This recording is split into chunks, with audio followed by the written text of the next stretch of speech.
আল্লাহর দুইটি নাম পরে দোয়া করলে আল্লাহ পাক রব্বুল আলামিন সেই দোয়াগুলো কবুল করে নেবেন। মনে রাখবেন, আল্লাহ তাআলার পাওয়ারফুল কিছু নাম রয়েছে, যেই নাম পরে দোয়া করলে আল্লাহ তাআলা সেই দোয়াগুলো কবুল করে নেন।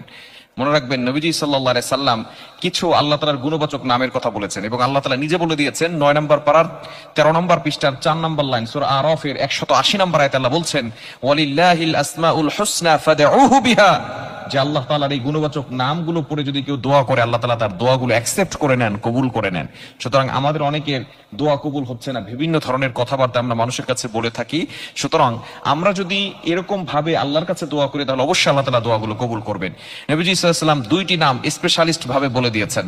হযরত আলী রাদিয়াল্লাহু তাআলা আনহু তিনি বলছেন, বদর যুদ্ধের সময় যখন হক এবং বাতিলের সর্বপ্রথম লড়াই হয়েছে তখন মুসলমানদের সংখ্যা ছিল মাত্র 313 জন, আর কাফেরদের সংখ্যা হচ্ছে 1000 প্লাস। সুতরাং মাত্র 313 জন, আর কাফেরদের সংখ্যা অনেক বেশি। মুসলমানদের সাথে আল্লাহ আছেন। তারপর নবীজি সাল্লাল্লাহু আলাইহি সাল্লাম তাবুর ভিতরে তিনি একটি দোয়াই বারবার করেছেন, আল্লাহ তাআলার এই দুইটি গুণবাচক নাম বেশি বেশি পড়েছেন। হযরত আলী রাদিয়াল্লাহু তাআলা আনহু বলেন, আমি এই যুদ্ধের সময় যখন আমি তাবুর ভিতরে ঢুকেছি তখনই দেখেছি নবী সাল্লাল্লাহু আলাইহি ওয়াসাল্লাম দোয়া করতেছেন, আল্লাহ তাআলার এই দুইটি নাম পড়তেছেন।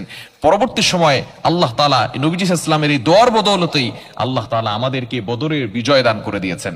শুধু তাই নয়, আম্মা জানা আয়েশা রাদিয়াল্লাহু তাআলা আনহা তিনি বলছেন, আমাকে একবার নবীজি সাল্লাল্লাহু আলাইহি সাল্লাম বলেছেন, ও আয়েশা, আল্লাহ তাআলার দুইটি গুণবাচক নাম আছে, যেই নামগুলো পড়ে যদি কোনো ব্যক্তি দোয়া করে আল্লাহ পাক রব্বুল আলামিন তার দোয়াগুলো কবুল করে নেন। সেই নাম দুইটি হচ্ছে ইসমে আজম। ইসমে আজম যেগুলো পড়ে দোয়া করলে আল্লাহ পাক রব্বুল আলামিন তার দোয়াগুলো অ্যাকসেপ্ট করে নেন। সেই দুইটি নাম হচ্ছে কি? সূরা বাকারার 255 নম্বর আয়াতে রয়েছে, 3 নম্বর পারার 1 নম্বর পৃষ্ঠার 8-9 নম্বর লাইনে রয়েছে, আল হাইয়ুল কাইয়ুম। আল হাইয়ুল আল কাইয়ুম, তিনি হচ্ছেন চিরঞ্জীব, তিনি চিরস্থায়ী। সুতরাং কোন ব্যক্তি যদি এভাবে আল্লাহ তাআলার কাছে দোয়া করে, ইয়া হাইয়ু ইয়া কাইয়ুম 3 বার পড়ে পড়ে দোয়া করে, আল্লাহ পাক রব্বুল আলামিন তার দোয়াগুলো কবুল করে নেবেন। আম্মা জানা আয়েশা রাদিয়াল্লাহু তাআলা আনহা বলেন, আমাকে নবীজি সাল্লাল্লাহু আলাইহি সাল্লাম দুইটি বাক্যর কথা বলেছেন, আল্লাহ তাআলার দুইটি গুণবাচক নামের কথা বলেছেন, কিন্তু আমাকে বলে দেন নাই কোন দুইটি বাক্য।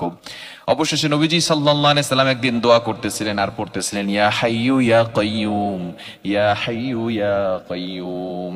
তখনই আম্মা জানা আয়েশা রাদিয়াল্লাহু তাআলা আনহা নবীজি যখন তিনি দোয়া করা শেষ করলেন, এমন সময় আম্মা জানা আয়েশা রাদিয়াল্লাহু তাআলা আনহা বললেন, ওগো নবীজি, আপনি তো আমাকে ইসমে আজমও শিখালেন না, আর আপনিও দোয়ার ভিতরে ইসমে আজম পড়লেন না, আপনি শুধু ইয়া হাইয়ু ইয়া কাইয়ুম পড়েছেন, আপনি তো ইসমে আজম পড়েন নাই। নবীজি সাল্লাল্লাহু আলাইহি সাল্লাম বলেন, ও আয়েশা, তুমি তো ইসমে আজম শিখে গিয়েছো। ইয়া হাইয়ু ইয়া কাইয়ুম এই দুইটি নামই হলো আল্লাহ তাআলার ইসমে আজম। সুতরাং এই দুইটি নাম পরে যদি আপনি দোয়া করেন অবশ্যই আল্লাহ তাআলা আপনার দোয়াগুলো কবুল করবেন। অনেকে আছেন কঠিন বিপদে পড়ে গেছেন, দোয়া কবুল হচ্ছে না, তবে অবশ্যই আমাদেরকে সতর্ক থাকতে হবে। দোয়া